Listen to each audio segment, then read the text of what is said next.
1999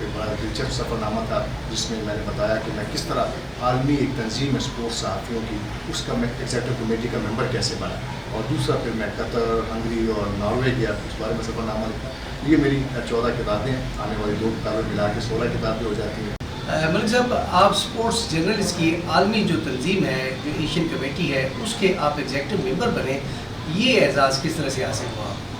میں عالمی سطح پہ پاکستان کی نمائندگی کرتا ہوں اسپورٹس جرنلسٹ فیڈریشن کی، جبکہ پشاور میں بم دھماکے بہت زیادہ ہوا کرتے تھے اور دہشت گردی بہت زیادہ تھی، تو مجھے موقع ملا کہ میں ایگزیکٹو کمیٹی کا الیکشن لڑوں.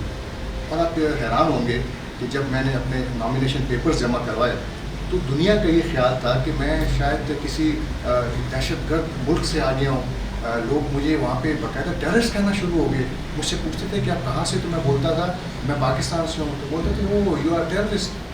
تو آنکھوں میں سے آنسو رواں ہو جاتے اور میں سوچتا کہ پاکستان کا سافٹ امیج کیسے سامنے آئے گا. حکومتی سطح پہ دیکھیے بڑا مشکل ہوتا ہے، عوامی سطح پہ آپ اس کسی حد تک لوگوں کو قائل کر سکتے ہیں کہ دیکھیے ہم نے تو دہشت گردی کے خلاف جنگ لڑی ہے، ہم نے تو 90,000 لوگوں کی قربانیاں دی ہیں. ہماری سیکیورٹی فورسز، پاک فوج، ہمارے خیبر پختونخوا پولیس اور خاصہ دار اور فرنٹیئر کانسٹیبلری، کتنی قیمتی جانیں ہم نے دے دی ہیں. DIG لیول اور ایڈیشنل IG لیول کے لوگ قربان ہو گئے اس جنگ میں. تو میں نے تقریباً 24 گھنٹے کیمپین کی، سوچی روس میں الیکشن تھے، اور پھر میں نے اگلے دن 104 ملکوں میں سے 78 ووٹ لیے.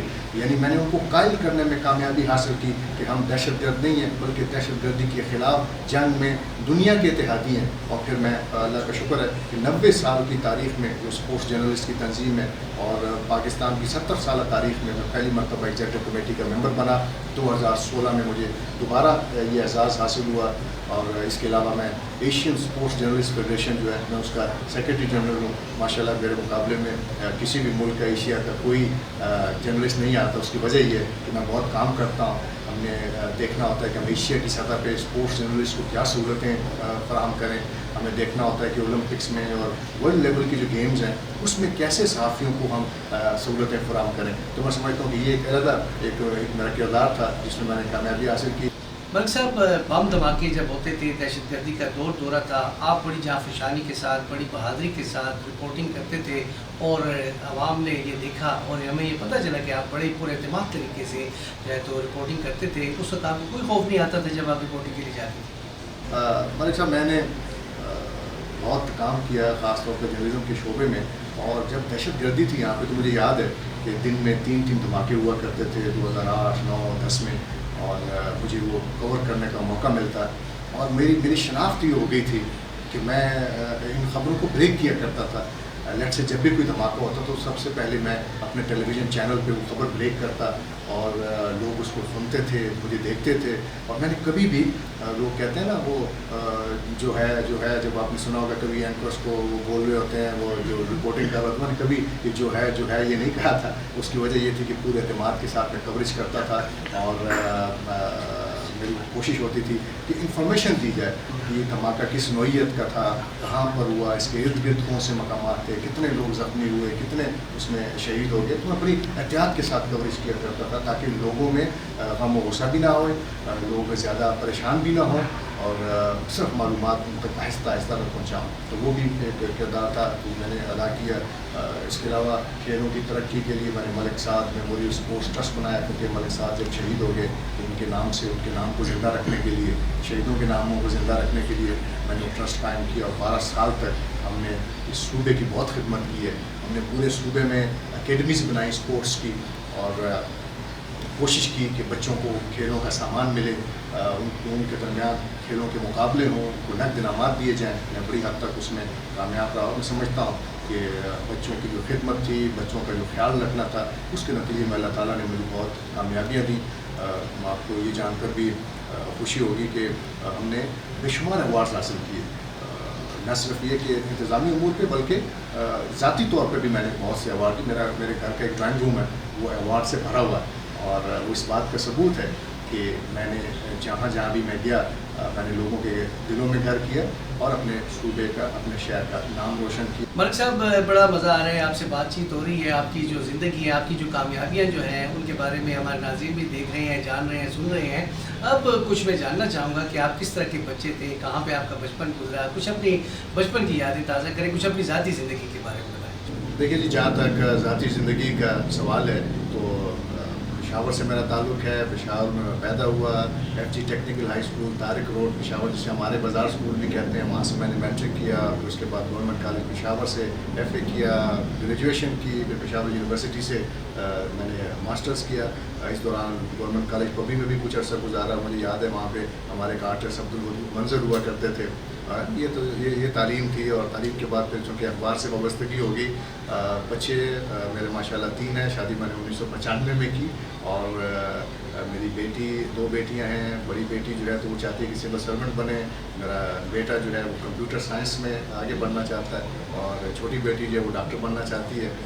مجھے امید ہے کہ انشاءاللہ اپنے والد کو دیکھتے ہوئے، جیسے کہ میں نے اپنے شعبے میں کامیابیاں حاصل کی ہیں، وہ بھی کامیابیاں حاصل کریں گے۔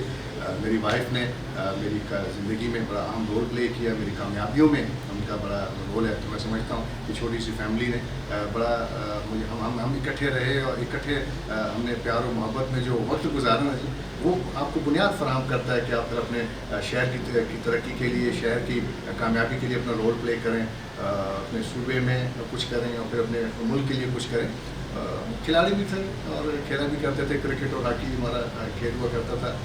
پھر مجھے یہ بتاتے ہوئے بھی بڑی خوشی ہوتی ہے کہ آپ پشاور جیسے شہر سے نکلتے ہیں اور پھر آپ دنیا پر راج کرتے ہیں۔ میں تقریباً 60 ملکوں میں 350 بار جا چکا ہوں۔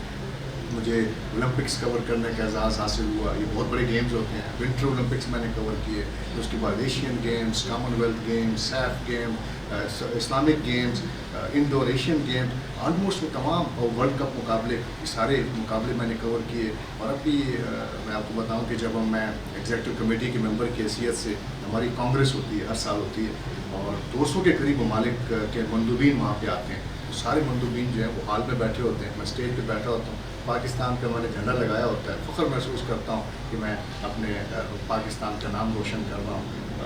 یہ علیحدہ بات، مجھے کبھی کوئی پوچھتا ہے کہ جی آپ کو صدارتی تمغہ کیوں نہیں ملا، تو وہ میں بتاتا ہوں جب ان کو، تو وہ حیران ہوتے ہیں کہ میں شاید واحد شخصیت ہوں جس کا صوبائی حکومت نے 3 مرتبہ نام ریکمنڈ کیا ایوارڈ کے لیے، بیکاز کتابیں بھی تھیں، اتنا بڑا کنٹریبیوشن بھی ہے، عالمی سطح پہ پاکستان کا سافٹ امیج بھی سامنے رکھا، وہ ریجیکٹ ہو جاتا ہے۔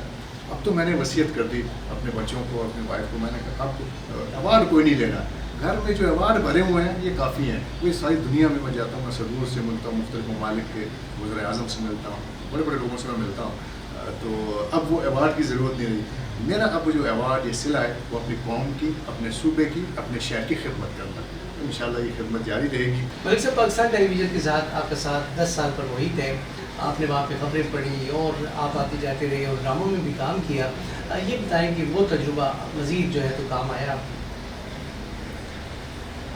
دیکھیے جی، میں سمجھتا ہوں کہ ریڈیو پاکستان جو ہے وہ بنیاد تھی، وہ نرسری تھی کسی بھی اس آدمی کے لیے جو کہ اپنے آواز کے ذریعے صلاحیتوں کا اظہار کرنا چاہتا ہے یا پھر پرفارم کرنا چاہتا ہے، تو پھر آپ کو آسانی ہوتی تھی پاکستان ٹیلی ویژن تک پہنچنے میں۔ پاکستان ٹیلی ویژن کا بڑا نام ہوا کرتا تھا، اور 80 کی دہائی میں اور بلکہ 90 کی دہائی میں بھی پاکستان ٹیلی ویژن کا جو کنٹریبیوشن ہے وہ تو آپ اسے فراموش ہی نہیں کر سکتے۔ لہٰذا میں نے جو سیکھا پہلے ریڈیو میں، اس کو اپلائی کیا پاکستان ٹیلی ویژن میں، اور یہی وجہ تھی کہ آواز بھی آپ کی اچھی تھی، شکل بھی گزارا ہو جاتا تھا، تو ہم خبریں پڑھتے رہے، اور بیسکلی میں کوریج کیا کرتا تھا، ثقافتی کوریج کرتا تھا، ڈراموں کی، جو ڈرامے ہوا کرتے تھے پی ٹی وی میں، تو اسی وجہ سے دوستی بھی ہوئی، پھر موقع بھی ملا۔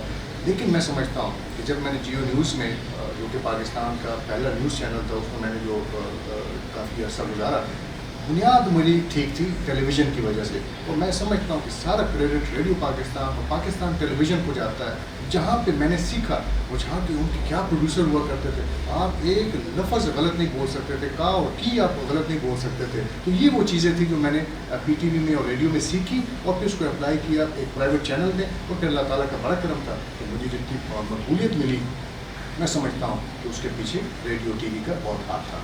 ناظرین، امجد عزیز ملک صاحب یک وقت مختلف محاذوں پہ لڑتے ہیں،